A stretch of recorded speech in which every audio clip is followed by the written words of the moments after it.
the music. I don't care who wrote it. I don't care how many people helped them.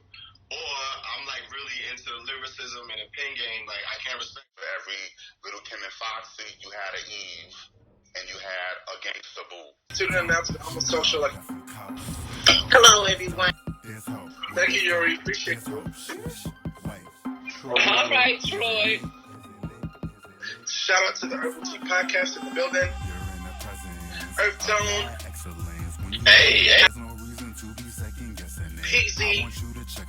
What's happening, people? On Verse TV. More ass in the air, ass on the floor. Putting them little baby cakes on the screen.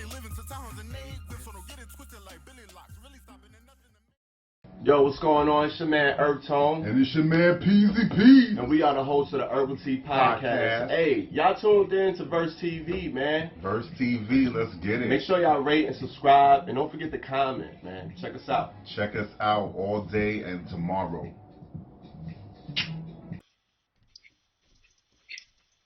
right, ladies and gentlemen, you're now tuning into the Homos female rappers. So let's do this. Well, female rappers, why don't people often say that a male rapper wrote their stuff? You know, Kim, say Biggie wrote his stuff, things like that, you know? Why does popular rap music currently seem to just be a heterosexual male-dominated genre? Is it because rap seems gritty and our heterosexual-dominated society wants women to be clean for their man? And after you know, dab into that, I also want to know if the Q rap society is more loving of all rappers. I think that's important to understand that there is a difference in both hip hop societies and rap societies. So let's start with I'm gonna say with me. I do believe that females would be uncomfortable with a male writing it in a sense because when you don't know yourself for who you are and you're trying to you have a good like being an artist and you have a good knack, you got a good look, you got all of that stuff, but you're still trying to find yourself and who you are, you're gonna be comfortable with somebody else writing something because you just want a hot track. You know what I'm saying? But you know, not all female rappers have people write this stuff. A lot of them write their own stuff now. But you know, I feel like it's part of the transition that if you're gonna get in the industry, either you write your own stuff or you dope enough to be able to rap something somebody wrote. And 9 times out of 10, because most of the rappers are men, they're the ones writing music, so it makes sense. But it is a male-dominated industry because, one, you know, the industry is ran by men. So, you know, how you going to have it would seem like, you know, it's ran by men, you want to have a lot of industry running around with their titties out. But, of course, men are smart about business, and business is important, so they're going to put business first before they Johnson, thank God. The industry is dominated by men. The rappers themselves are mostly men, so of course it's going to show like that. But I don't think it's that they want women to be clean. I just think that it takes a strong woman to be you. And I think, like Cardi B's doing now, breaking through being who the hell she is and whatever the hell she wants, being authentically herself, I think that is what is changing the game. And I think that by being more accepting in the world just in general, not just mainstream, but in the LGBTQ community, like in the Q rap era, like she's really accepted across the whole board. And I think that is what's changing to make improvement in the world today for the future. So, even if it's written by men or by themselves, I think that at the end of the day, when you know you are as an artist, you want to write your own stuff. So I just think it's part of the process. We're going to go to Miss Yuri as we go ladies first. Martha Yuri, can you talk to us? Ladies first. Ladies first. Ladies first.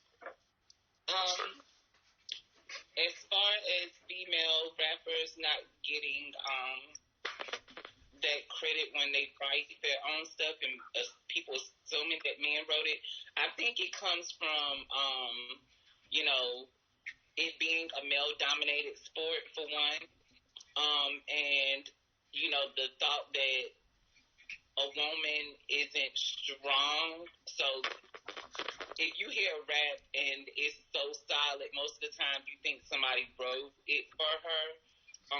The only time it seems like people respect the woman for her writing talents is if she have a certain image, like a Lauryn Hill type of girl or a Jill Scott type of girl. If you come off a little easy or fun, it's not possible. Like, I believe Erykah Badu or, you know, Jill Scott or someone of that that nature, Lauryn Hill, before I believe Nicki Minaj or Cardi B wrote their own stuff, because if they talked about something that was real, most people wouldn't believe it or whatever. Because I think it's just coming from. I think it comes from a more feminine aspect that like the only way you can be feminine is you have to be woke, and if you're not woke, you're not that intelligent. I feel like it's how the artistic community isn't going to respect the girl who's got her ass out and she say that she got bars or that she's speaking something deep. So I think that's where it comes from. Like even in the gay community, a lot of gay rappers that I've listened to, people wouldn't respect them if they weren't putting on this front for Instagram and things, even though I know them in their personal life. So I think it's just a whole feminine thing. And do you think it's always been this way? Don't like most pop rap people just use ghostwriters anyway? I don't think it was always this way, but it became a way that made it easy for people to break into the industry. As long as you had to look, somebody else give you, the words to speak, then you could be a hit. I think, once they saw that, I forgot their name, Billy Manelli or whoever their names was, like people like that, or like girls who couldn't really sing but had a look or whatever that could, no, I don't want to say that because I know a lot of people gonna hate me for that. But no shade, I love Janet, but Janet is not the best singer, but she can evoke some emotion. And all you gotta do is get somebody to write her some dope shit, and you was gonna love her. She got a look, and she can evoke emotion. It ain't gotta be her emotion, but she know how to act. She know how to put on a show, so she's gonna sell. Like Sierra ain't perfected it yet. She don't know how to do it quite to perfection yet. But like Sierra, she's not the best singer, but she know how to put on a show though. Listen, don't come for my friend like that. I'm gonna move right along from you. But we all know she's no Beyonce. I'm not gonna let you come for my sister like that. Because in high school, she got out without all the extra stuff. If she's staying there alone, she can sing. It's just that she ain't one of those be standing here and ball kind of singers. But we ain't talking about that right now. First, we're gonna go to you, female rappers. What do you think when it comes to writing their own stuff? Those writers, rappers, that has always been this way. What do you think? Yeah, I think that's kind of like one of the early narratives that was pushed. Like you named the Lil Kim, Foxy Brown. Like those were the two biggest names around like the '90s when hip hop kind of exploded, and it was known that they had like men behind them writing their music. But it was other female artists out around that time that was writing their own shit, that was doing their thing. But like you said, that's kind of the narrative. That's the most popular thing that everybody knows, so they automatically assume they see another girl, especially if she comes out and she kind of models herself after like a Lil Kim or Foxy Brown, like Nicki Minaj. Like people were saying she ain't write her raps for a while. You know what I mean? Like they always put that on the new hot female artist. Like now you got Meg Thee Stallion, like the way she rapping now, her look, her image and everything. Like she raps, but people kind of wondering, all right, do she write her rhymes or whatever. Like whenever a girl is nice, they always gonna assume that. But I think you're gonna just look for whatever you into. Like how the whole thing about Drake came out when he was supposedly getting ghostwriters or people to help with him. People still didn't care because they just love his music. So you had your people that looking at it like, all right, I just love the music. I don't care who wrote it. I don't care how many people helped him. Or I'm like really into the lyricism and the pen game. Like I can't respect him because he don't write it. So you're gonna look at it at either angle, and you're gonna take from it what you is. But I don't think the artists really. I mean, I think they care, but for the most part, they're gonna do what they do. Like if you getting help making music, I don't think there's anything wrong with that. And if you write your own shit, I don't think there's nothing wrong with that. Right. But It's just part of the process. Like I said, part of the process is how it goes. Like either way, it's just what you choose as yourself. Either you want to stand by what you're saying, or you don't care. Who's writing to make it happen. But why do you think pop female rappers have to sell sex? Because that's just life. That's what sells. That's America. Sex sells in anything. Whether you a male, female, like even like gay artists, they tell you to take your shirt off more. Like boys want to see that. Like it's just a natural nature of life. You know what I mean? Sex does sell. Around it, and they looking for the biggest bucks. They looking for the quickest marketing idea. What can we do as quick as we can to shoot this artist to the top? Give him a sexy look. Put no clothes on you. Take that ass. Got it. Yeah, exactly. Yeah, I completely agree. I feel like pop is popular, and so if you want to be popular, you have to have something that's going to relate to everybody. Everybody can relate to this. So, especially if you got a song that's just bop bop bop bop bop bop, you need to sell something because it's not your lyrics. Or put me period. Thank you. PZ, what do you think about this? Oh, that's a loaded question. Whoa. Well, female rappers write their own music, not writing their own music. Female pop rappers have to sell sex. Anything in the round. Yeah. Well, the narrative has always been there, and because there are way fewer female artists than there are male artists, that's why it gets spotlighted more. So it's like, because they're gonna get more attention. So whatever they do, the microscope is gonna be so much bigger on these female acts. And on top of that, sexism plays into a lot of it.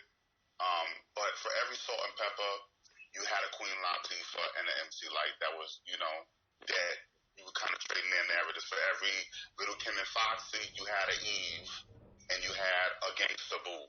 For every Nicki Minaj, you have a Cardi B, where there's controversy on whether they're writing, or a Rhapsody. Nobody questions Rhapsody whether she's writing her rhymes, but everybody claims, there's arguments about Cardi B and Meg Thee Stallion. I haven't seen people come for Meg, but Cardi B for sure, City Girls for sure. But I just think it's a newer generation now. Songwriting processes is a little bit more, because the process is more explained more. I think it's a little bit more accepted. In the 90s, it was definitely a big deal because, rap music itself was like a boys' club. And so whatever the boys said, that went. And that leads to the sexism part. So Biggie was the one that influenced Kim to go the sexy route. That's known. And obviously, Jay-Z and Foxy Brown, we know that dynamic. That's what that was. Salt and Pepper kind of started a little bit with that, but then you move on to the Kims and Foxys, and then you have the rappers now that kind of take from that same lineage. It works. It broke females out of always going, not being as successful as they could have been, because Queen Latifah and MC Lyte, they only went gold. And that was the thing at that time, like in the early 90s. If you were a female rapper, you only gonna go gold. And then here comes The Brat, and here comes Little Kim, and here comes Foxy. They shedding skin and then multi-platinum sales. So that became the narrative, and that became the only way to sell the female rapper, or the most prominent way.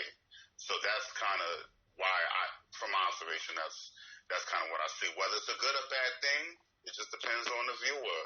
I mean, everybody does like sex. Everybody, enjoys seeing a little bit of flesh every once in a while. Why not play into that? But, for females, you should not limit their TV image with whoever you think they are. It's just, you have to separate for yourself. Nicki Minaj is a smart businesswoman, even if she does shed her skin to sell some of her records. But she's a smart businesswoman because you can see all of her business endeavors and how much she's worth. No dummy is going to be worth $100 million. Don't you know that from coast to coast, where there's dope, there's hope. Where there's dope, there's hope. Sheesh. Wait. Is it lit? Is it lit? Is it lit? Is it lit? You're in the presence of black excellence. When you hear it, there's no reason to be second guessing it. I want you to check for this. I'm better than I ever been.